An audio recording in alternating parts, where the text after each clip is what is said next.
She carried 4 lives inside her the night she was thrown out. Alone, heartbroken, but determined.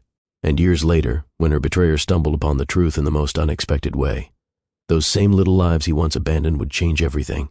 This isn't just a story of heartbreak. It's a journey through betrayal, survival, motherhood, and a second chance that came at the highest cost. Just before we dive in, I want you to take a moment to tell us where you're watching from. It shows us how connected we are. And also, if you're joining us for the first time, don't forget to hit that subscribe button, like and share. Because here at Love and Twilights, we give you the very best love stories in the world. In case you haven't subscribed, please hit the subscribe button below. And now, let's begin. Garrett Montgomery had everything: wealth, prestige, power, but peace was never one of them. From the panoramic window of his Birmingham skyscraper, he stared down at the world as if it owed him something. His reflection looked back with a stern jawline, eyes carved from stone, and a soul too bruised to hope again. The world had taught him early, love was a gamble only fools made. Years ago, he dared to open his heart, only to be left humiliated and exposed by someone who had only wanted his name and his money. The scars never healed. They calcified, turning Garrett from a man into a fortress. He didn't marry Evelyn for love. At least that's what he told himself. She was stable, grounded. Her background as a nurse gave her a warmth he hadn't realized he needed. Their relationship was built on logic. She was kind, nurturing, had a clean past, and came from a respected family. She wouldn't betray him, right? But lately, Evelyn had become a presence he could no longer ignore. The way her smile lingered longer, the way she touched her belly when she thought no one was watching. Garrett found himself wanting to feel something again, but fear had a stronger grip than desire. "Mr. Montgomery?" Vanessa's voice pulled him from his reverie. "Yes? Your next meeting is here." He gave a short nod, straightened his tailored suit, and turned from the skyline. Feelings could wait. Business never did. Evelyn sat alone at a table built for 10. Candlelight flickered across the polished cutlery and untouched plates. The mansion was a masterpiece of wealth, but it echoed with silence that money couldn't fill. She glanced at the clock. Garrett was late again. Her hand drifted to her belly, gently cradling the life growing inside her. "He's coming around," she whispered to her unborn child. "He has to." She remembered the first time she met Garrett. He had walked into the clinic with a sprained wrist and a guarded stare. Most people were intimidated by his name, his bank account, or the wall he carried around him. But Evelyn had simply seen a man in pain, one who needed care, not deference. He'd asked her out before he left, quietly, awkwardly, and she'd said yes. What followed wasn't a fairy tale. It was more like a tightrope walk across skyscrapers. She knew there were parts of Garrett he kept locked away, memories he never spoke of. But Evelyn believed in love's power to heal. She believed she could love him enough for both of them. Only now, halfway through her pregnancy, that belief was crumbling. She heard the front door open and stood up quickly. Garrett entered, his coat damp from rain, his eyes as distant as ever. "I saved dinner," she said, hopeful. "I already ate." He moved past her, loosening his tie. Evelyn hesitated, then followed. "I heard the baby's heartbeat today, strong and fast." He paused, his back still turned. "That's good," he said flatly. "We'll talk later." "Garrett," she tried again, her voice cracking, "do you even want to be a father?" He turned, and for a brief second, something flickered in his eyes. Fear, pain, longing, but it vanished too quickly to catch. "I have a meeting in the morning. I need rest." Then he disappeared into his study. Evelyn stood alone, the weight of his rejection heavier than the child she carried. She rested her head against the cool marble wall and whispered to the silence, "Please, just come back to me." But the silence didn't answer. Vanessa Blake had spent the last 6 years at Garrett's side. First as a temp, then his full-time assistant, and slowly his confidant. Not that he confided much, but Vanessa learned to read the spaces between his words, the brief silences that followed Evelyn's name, the tightness in his jaw when she called. She watched his heart thaw, then burn from afar, and she hated it. She never saw Evelyn as a threat. Not until Garrett started showing signs of caring again, bringing flowers home once, texting Evelyn during meetings. That terrified Vanessa. She had waited too long, invested too much. So she created a slow poison. It started with soft, seemingly innocent remarks. I saw Evelyn talking to a man today. They looked familiar. She seems distracted lately. Maybe she's lonely. She mentioned someone from her past, Mark, I think. Garrett, already plagued by trust issues, didn't question her motives. He just listened, and each comment etched a crack deeper into his resolve. Then came the dagger. Vanessa handed him an envelope with a sympathetic glance. I hate to be the one to show you this, but I thought you deserved to know. Inside were printed photographs, Evelyn sitting in a quiet cafe with a man. A few looked harmless, but one looked like their hands touched. Another caught them laughing. Innocent in truth. In context, damning. Garrett's chest tightened. Who is he? Mark, Vanessa whispered. Old flame, I believe. The storm brewing in his heart became a flood. Betrayal, shame, humiliation, again. And worst of all, Evelyn had waited until she was pregnant to do it. The rage felt familiar, comfortable. It shielded him from the deeper pain clawing at his gut. Vanessa placed a hand lightly on his arm. You don't deserve this. And that night, Evelyn would pay for a sin she never committed. Thunder roared through Birmingham as Evelyn folded laundry in the nursery. She had just placed Garrett's monogrammed handkerchief on a stack of baby onesies when the front door slammed open. Garrett? She called, heart leaping. He entered drenched in rain, his eyes burning with fury. Evelyn dropped the clothes. What happened? Are you okay? He didn't answer. Instead, he tossed the envelope at her feet. The photographs spilled across the polished floor. Evelyn bent down, hands trembling. Her breath caught. Where did these come from? I should be asking you that, he snapped. Loyal, honest Evelyn. Laughing with your lover while carrying my child. Her chest heaved. Garrett, no. Mark is a friend. You know that. I was venting about us. He was comforting me, that's all. Comforting you. Is that what we call it now? She moved closer, eyes desperate. Please listen to me. This is twisted. You're not seeing the full picture. You expect me to believe this wasn't intentional? That this isn't exactly what I went through before? It's not the same. She cried. I love you. I would never betray you. Garrett's voice was low and vicious. Tell me the truth, Evelyn. Is that baby even mine? The slap of his words hit harder than any hand ever could. Evelyn staggered back, one hand instinctively covering her belly. How dare you? She whispered, voice cracking. You know me better than this. I thought I did. From behind him, 2 security guards stepped into the hallway, summoned by Garrett before he arrived. Escort her out, he ordered, not even meeting her eyes. Evelyn's mouth fell open. You're throwing me out? You made your choice. She looked at the guards, sympathetic but firm, and then back to Garrett, who was already walking away. I'm your wife. I'm carrying your child. She screamed after him. He didn't turn back. Rain lashed against the windows as she packed what she could. Within minutes, she was ushered into a car, her suitcase barely zipped, her tears falling in silent rivers. From the second-floor window, Garrett watched the car disappear through the gates. His fists were clenched, his eyes haunted, but he told himself it was justice. The motel reeked of bleach and despair. Evelyn sat on the lumpy mattress, her suitcase still zipped.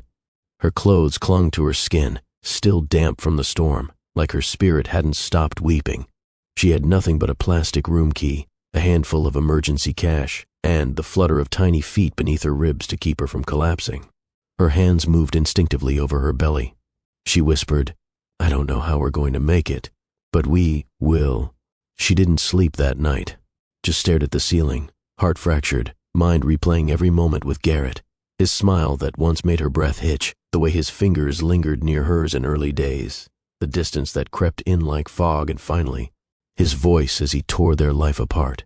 Morning brought no warmth, only necessity. Evelyn left the motel and found a rundown garage apartment on the edge of the city. Nothing like the marble halls she once walked, but at least it was hers. She pawned her wedding jewelry to buy groceries and pay a deposit, and she started over. Within a week, she was waitressing part-time at a 24-hour diner. Her belly strained against her uniform. Her feet ached.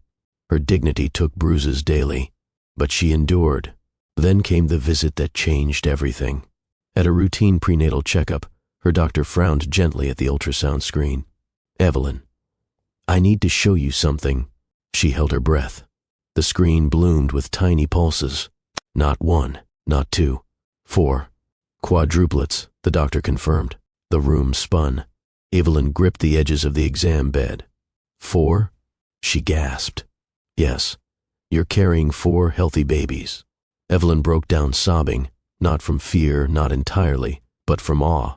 Her broken heart was suddenly a vessel carrying not just life, but 4 lives. I'll do this, she whispered, wiping her face.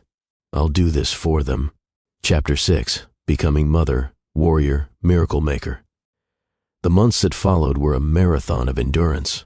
Her body strained under the weight of 4 growing souls. Her ankles swelled. Her back screamed. She worked until her boss gently told her to stop, for her health and the babies. Out of work, with bills mounting, Evelyn relied on sheer determination. The landlord allowed her to defer rent once. A kind neighbor, Ms. May, brought groceries when she saw the hungry look in Evelyn's eyes. Still, Evelyn never begged, never lost her grace. She started knitting, selling baby booties online. She read pregnancy books by flashlight because electricity was sometimes a luxury. And every single night, she spoke to her babies like they were listening. You are not mistakes. You are my strength, my reason. When labor hit 10 weeks early, Evelyn thought she would die. Rushed into emergency delivery, she barely saw their tiny faces before they were swept away to the neonatal intensive care unit. That night, sedated and stitched, Evelyn woke to an empty room. But her soul was full. Over the next weeks, she lived inside the NICU, whispering stories through glass, pressing her palm to incubators, crying when one baby opened a sleepy eye. Lucas, Rose, Grace, Jacob. The nurses named her the Shadow Mother, always hovering, never breaking. Against the odds, all 4 babies survived. The day she carried them out of the hospital, bundled and swaddled like blessings, Evelyn stood on the threshold of her tiny home and whispered to the sky, "We're home." She hadn't just survived. She had risen. Crestwood Park was nothing special, just an open field of trimmed grass, a faded jungle gym, and scattered benches. But to Evelyn, it was sacred ground, a place where her 4 little blessings could run, laugh, and just be children. That spring morning was unusually bright. Evelyn watched as Jacob tried to push Grace higher on the swing, Lucas practiced his cartwheels in clumsy delight, and Rose carefully collected dandelions with thoughtful focus. Evelyn sat on a picnic blanket, sipping warm tea from a thermos. Her face carried the glow of peace earned through war. Her hair was longer now, swept into a soft bun. Her eyes, though tired, sparkled when she looked at her children. They were loud, messy, chaotic, and perfect.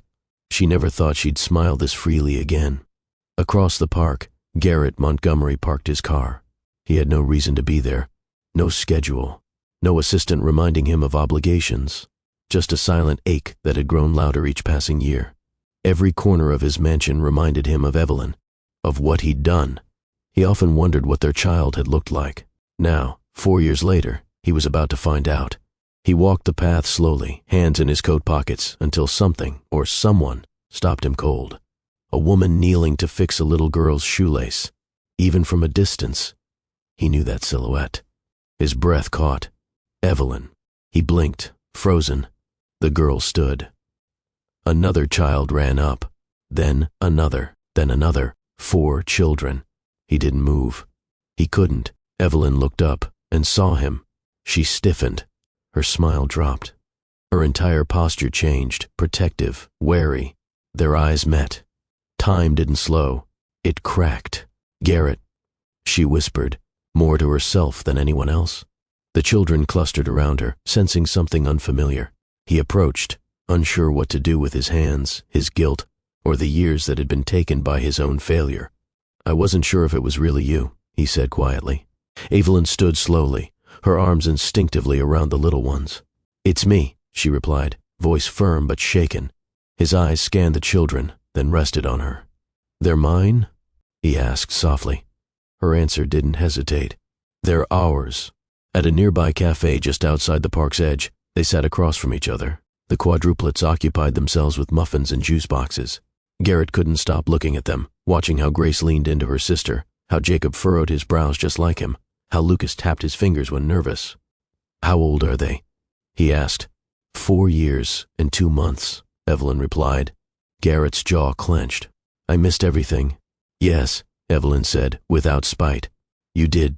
He looked down at the table. I came back to the house once. You were gone. No forwarding address. No clue. You thought I ran away. She finished for him. He nodded miserably. I didn't run. You threw me away. The weight of her words cut deeper than any accusation. Garrett blinked rapidly, trying to hold himself together. I was wrong, blinded by my own wounds. Vanessa manipulated me. I told you the truth, she said, her voice trembling. And you chose to believe a stranger over your wife. I know, he whispered. And I hate myself for it. Silence settled, broken only by a child's giggle. Evelyn looked toward them, then back at him. They're everything to me, she said, softening. And they're just like you in ways I can't even explain. Garrett's eyes filled. Will you tell me their names? Evelyn breathed deeply, then pointed gently. Jacob, he's the protective one. Lucas is our dreamer. Grace, she's a little quiet but observant. And Rose, she's bold and always asking questions. He mouthed each name like a prayer. They're beautiful, he said, voice thick. She watched him quietly. So what now, Garrett? I don't know what I have the right to ask for, he said. But I want to know them. Even if I have to start as a stranger. One of the children tugged Evelyn's sleeve. Mama, can we go back to the park? Evelyn nodded, then looked at Garrett. You can walk with us, if you want. Garrett rose slowly. I'd like that. As they left the cafe, the children surrounded Evelyn once again. Garrett walked a few paces behind, studying the life he should have known. Evelyn glanced back once, just once, and saw something new in his face. Humility, and for the first time in a long time, she didn't feel alone in the weight of their past. Back at the cafe, Evelyn and Garrett found a quiet corner, while the children played quietly with donated coloring sheets and crayons near the window.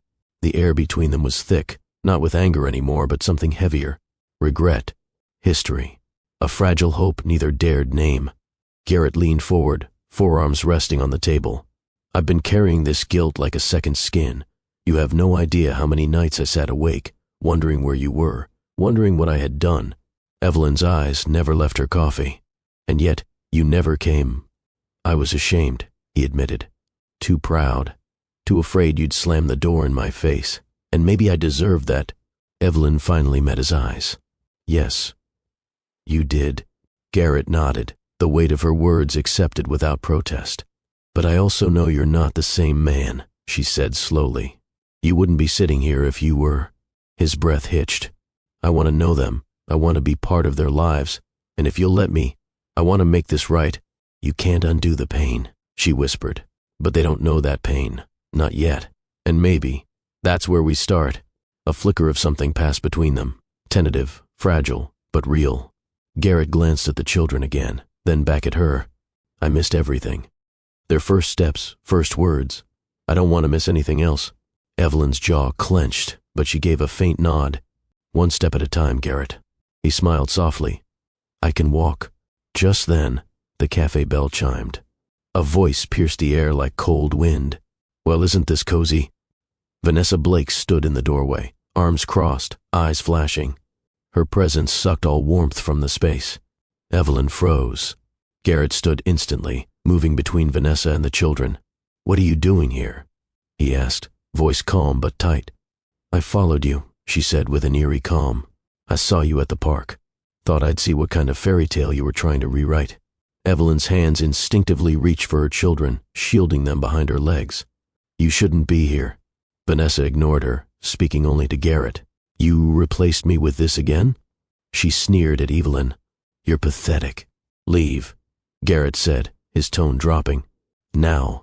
Vanessa stepped closer. I gave you everything, years of loyalty. I was always there. She left you, Garrett.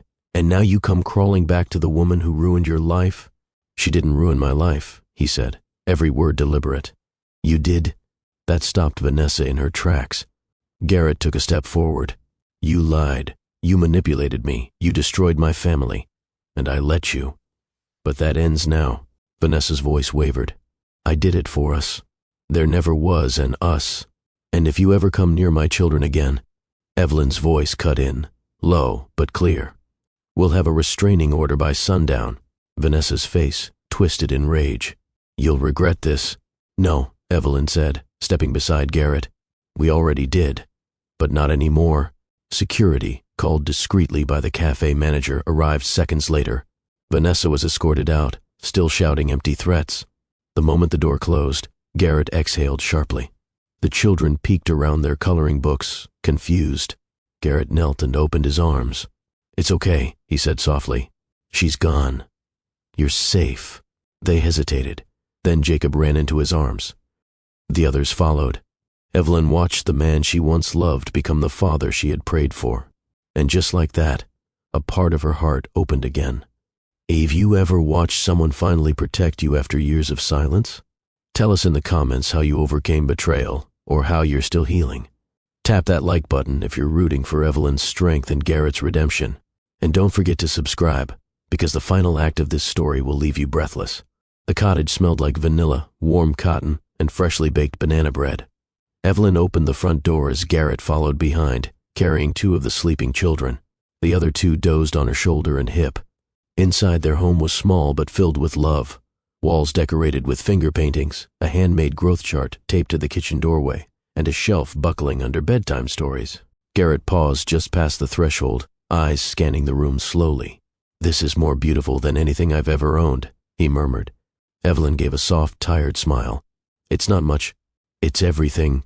They gently laid the children on the couch and armchair, each one curled into a ball of trust and exhaustion.